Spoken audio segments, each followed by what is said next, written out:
దేవుడి నామానికి వందనాలు. మీ అందరికీ నా వందనాలండి.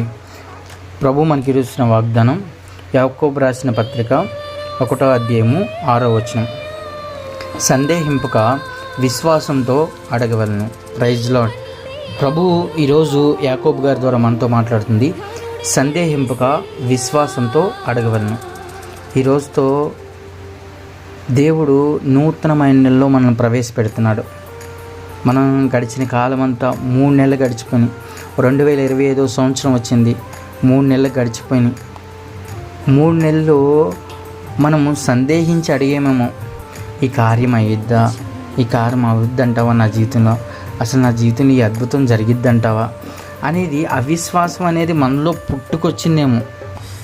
అందుకని 2025లో 3 నెలలు అలా గడిచిపోయినాయి. మనం ఎన్నో ప్రార్థన చేసాం, ఎన్నో అడిగాం దేవుడిని.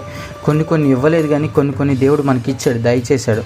ఇంకెక్కడైతే మిస్ అయ్యామో ఆ మిస్ అయినవి కూడా మనం పొందుకోవాలని ప్రభు ఈ నెలలో మొదటిగా మనతో మాట్లాడుతుంది ఏంటంటే, సందేహింపక విశ్వాసంతో అడగవలను. అసలు సందేహించకుండా అడగమని ఎందుకని కడాఖండిగా చెప్తున్నాడు. ఎందుకంటే దేవుడికి సందేహించేవాడు ఇష్టం ఉండదు. ఎందుకు సందేహిస్తాడు? వాడు ఏమనుకుంటాడంటే, ఎలా ఉంటాడంటే, సందేహించేవాడు ఈ వచనంలో ఉంటుంది. సందేహించేవాడు గాలి చేత రేపబడి ఎగిరిపడు సముద్ర తరంగమును పోలి ఉండనంట. ఎలా ఉన్నాడంట? గాలి చేత రేపబడు సముద్రం తరంగమును పోలి ఉన్నాడంట.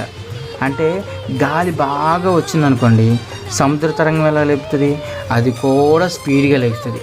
అది గాలి లేకుండా నిమ్మలంగా ఉందనుకోండి, ఎలా ఉంటుంది? నిమ్మలంగా ఉంటుంది. గాలి లేకుండా ఉందనుకోండి, నిమ్మలంగా ఎలా ఉంటుంది? అలాగే ఉంటుంది. అది విశ్వాసంతో అడిగేవాడు ఎలా ఉంటాడంటే, అవసరాలను బట్టి అడుగుతాడు. లేదంటే ఏదైనా అప్పటికప్పుడే గుర్తొచ్చినప్పుడు మాత్రం అడుగుతాడు. ఈ మిగతా టైంలో ఏం లేదు, అన్నీ బాగున్నాయి అనుకోండి, దేవుడు అవసరం లేదు. ఏదైనా ఇబ్బందిగా ఉందనుకోండి, అప్పుడు దేవుడికి కావాలి. అప్పుడు దేవుడు స్టార్ట్. దేవుడు ఎక్కడున్నాడు? దేవుడి కోసం ఎదుగుతూ ఉంటాడు, దేవుడి కోసం ప్రయాసపడుతూ ఉంటాడు, దేవుడిని ఏడుకుంటూ ఉంటాడు. ప్రభా ప్రభా ప్రభా అని కాళ్ళు పట్టేసుకుంటాడు. ఆ టైంలో ఏం చేస్తున్నారో వాళ్ళకే తెలీదు. దొరికిన వాళ్ళు కాళ్ళు పట్టేసుకుంటారు, అవసరత ఉందంటే కాళ్ళు పట్టేసుకుంటారు.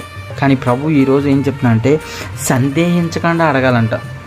మనం విశ్వాసంతో అడిగినప్పుడు ఎలా అడగాలంటే, సందేహింపకూడదు, విశ్వాసంతో అడగాలి.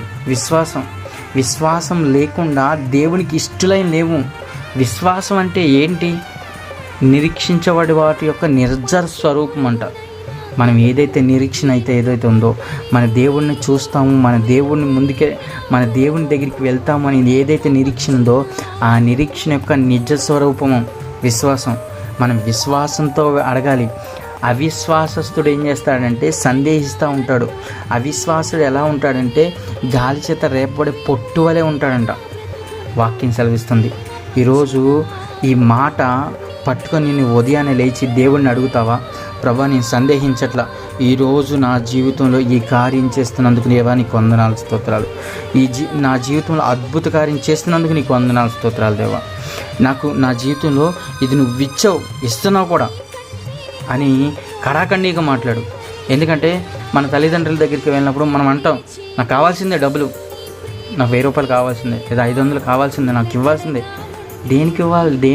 లేదు, నాకు ఏదైనా సరే నాకు కావాల్సిందే అని ఎట్లయితే మారం చేసి అడుగుతారో, నీ దేవుడిని సందేహంతో కాకుండా విశ్వాసంతో గట్టిగా అడగాలి. ప్రభా, నాకు ఇవ్వాల్సిందే, దీనివల్ల నాకు ఉపయోగం ఉందనుకుంటున్నా, నీ చిత్తమైతే ఉపయోగం లేదా నా మనసులో నుంచి తీసే, కానీ దీనివల్ల నాకు ఉపయోగం ఉందా, నాకు కావాలి, నాకు దయచే అని కడాఖండిగా అడుగు. సందేహించి అడిగావనుకో, 3 నెలలు గడిచిపోయినాయి. ఈ 3 నెలలు నువ్వు ఏదైతే పొందుకోలేదో, ఏదైతే నీ జీవితంలో అద్భుత కార్యం జరగలేదో, ఈ 4వ నెలలోనైనా ఈరోజు నువ్వు దేవుణ్ణి అడుగు. మొదటి రోజు నువ్వు ప్రార్థించే, 3 నెలలు కాచి కాపాడేవయ్యా, 4వ నెలలో నన్ను ప్రవేశపెట్టావు, సజీవులకులో ఉంచి ప్రవేశపెట్టావు. నేను సందేహించకుండా నిన్ను అడిగేవాడు ఉండాలి. అయ్యా, నేను విశ్వాసంతో అడగాలి. నేను అనుకుంటున్నా ప్రభా, సందేహించి అడగకూడదు అనుకుంటున్నాను, కానీ నాలో ఉన్న ఆ సందేహం, అవిశ్వాసతనం నిన్ను అడగలేని పరిస్థితికి తీసుకెళ్తుంది అని నీ జీవితంలో ఏదైనా నీకు అనిపిస్తే నువ్వు దేవునికి చెప్పు. రోమపత్రిక 8:26 ఉంటుంది. మనము మొరపెట్టేటప్పుడంట, మనం మొరపెట్టమంట, మనలో ఉన్న ఆత్మదేవుడు మొరపెడతా ఉంటాడంట. ఉచ్చరప్ప శక్యం కానీ మూలుగులతో ఆయన మొరపెడతా ఉంటాడంట. ఆయనే మన కోసం విజ్ఞాపన చేస్తూ ఉంటాడంట.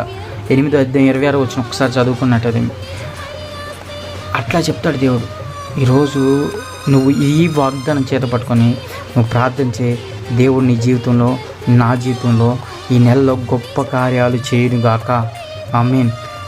ప్రేమగల తండ్రి, ఘనమైన దేవ, కృపామయ, దయగలిగిన రాజా, రక్షకని కొందనాలు, స్తోత్రాలు దేవా. 3 నెలలు ప్రభా నీ దయాకిరణంతో మమ్మల్ని పోషించావు, నడిపించావు ప్రభా. ఈరోజు మీరు మాకు ఇచ్చిన వాగ్దానాన్ని బట్టి నీ కొందనాలు, స్తోత్రాలు ప్రభా. సందేహం తొడగకూడదు ప్రభా. అయా అవిశ్వాసంతో అడిగేవారంగా కాకుండా ప్రభా విశ్వాసంతో అడిగేవారంగా ఉండడానికి సహాయం చేయండి. అటు ఓర్పుని, శక్తిని, నిగ్రహాన్ని, అయా బలాన్ని, కృపని మాకు దయచేసినందుకు నీకు వందనాలు, స్తోత్రాలు దేవా. నీ చిత్తానుసారంగా ఉండడానికి సహాయం చేయండి. నీ బిడ్డలు, నీ ప్రియులు ప్రభా ఎవరైతే ప్రభా ఈ అయా లైవ్ ద్వారా ఈ వాక్యాన్ని వింటున్నారో ప్రభా, ఈ వాక్యాన్ని విన్నప్పుడు నీ బిడ్డలను బలపరచండి దేవా. నీ రాకడలో ఎత్తబడే గుంపులో ప్రభా ప్రతి ఒక్క బిడ్డ ఉండడానికి సహాయం చేయండి. బాధలతోనూ, వేదంతోనూ ప్రభా, రోదంతోనూ నీ బిడ్డలు కొంతమంది దుఃఖంగా ఉంది ప్రభా. నీ చిత్తమైతే తీసివేసి ప్రభా మంచి ఆరోగ్యం, బలము, శక్తిని, కృపను దయచేసినందుకు నీకు వందనాలు, స్తోత్రాలు రాజా. నీ చిత్తానుసారంగా జీవించడానికి సహాయం చేయండి. ఘనత, మహిమ, ప్రభావాలు పొందుకునే యేసు పరిశుద్ధ నామమున వేడుకుంటున్నాను తండ్రి. ఆమేన్. ఆమేన్.